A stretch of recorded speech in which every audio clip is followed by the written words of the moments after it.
Apocalypse 14. Apocalypse 14, verset 6. Je vis un autre ange qui volait par le milieu du ciel, ayant un évangile éternel, Ayant un évangile éternel, pour l'annoncer aux habitants de la terre. pour l'annoncer aux habitants de la terre, À toute nation, à toute tribu, à toute langue et à tout peuple. donc, un évangile qui est comment? Faut dire, j'entends. Un évangile qui est comment? Qui sera annoncé à qui? Aux habitants de la terre. Ensuite, c'est-à-dire à toutes les nations, à toutes les...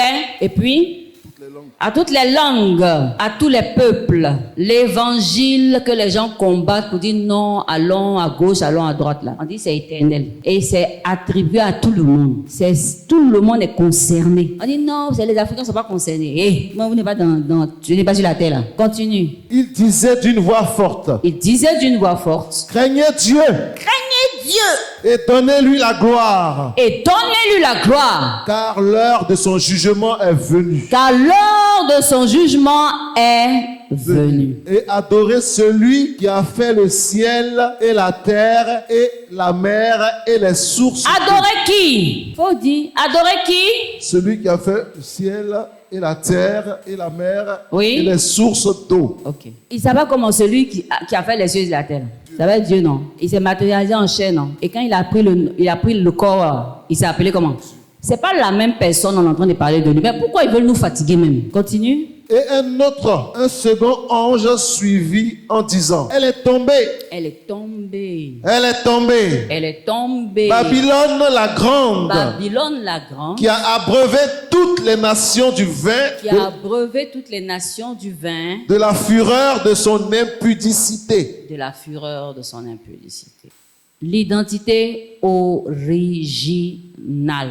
C'est déjà que j'entends parler. Si tu connais ton identité originale, pourquoi tu as souffert? C'est ton identité là même là que Satan attaque. Parce que si tu ne sais plus qui tu es, il va te faire croire que tu es un mouton, alors qu'en réalité tu es un lion.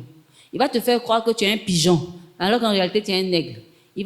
Je dis des choses pour imager juste, mais je ne dis pas que le pigeon est mauvais. Je ne dis pas que, ok?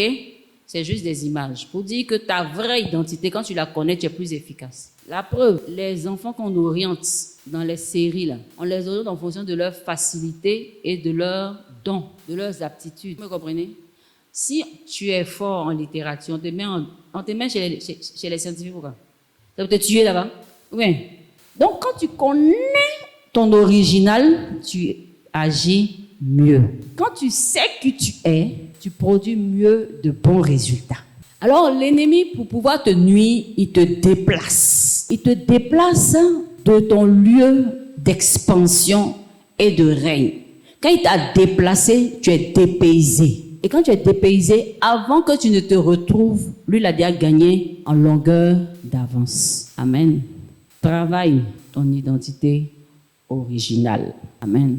Il y a un processus que tu suis dès que tu acceptes le Seigneur. Le processus de la métamorphose qui commence. Il faut que tu saches que le processus est en train d'avancer. Et quand tu as fini ta métamorphose, que tu sois en mesure de savoir que moi, c'est fini pour moi.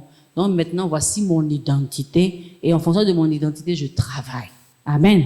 Quand tu es appelé à servir Dieu, on dit, mais toi, tu es un évangéliste. Tu es un évangéliste. Mais on t'a dit, on t'a annoncé que tu es un évangéliste. Mais dès qu'on t'a annoncé là, c'est en même temps, tu maîtrises tout. Tu apprends, non? Et pendant que tu es en train d'apprendre, Dieu te travaille.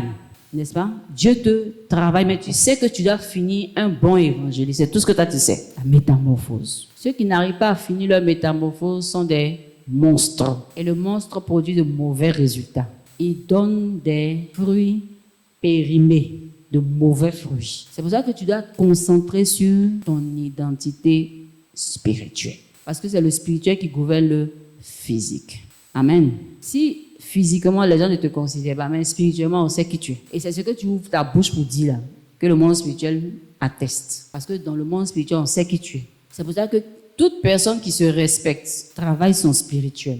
C'est ceux qui sont négligents, qui font rien avec le spirituel. Normalement tu es enfant de Dieu. Si on te dit de travailler ton spirituel, ça veut dire quoi?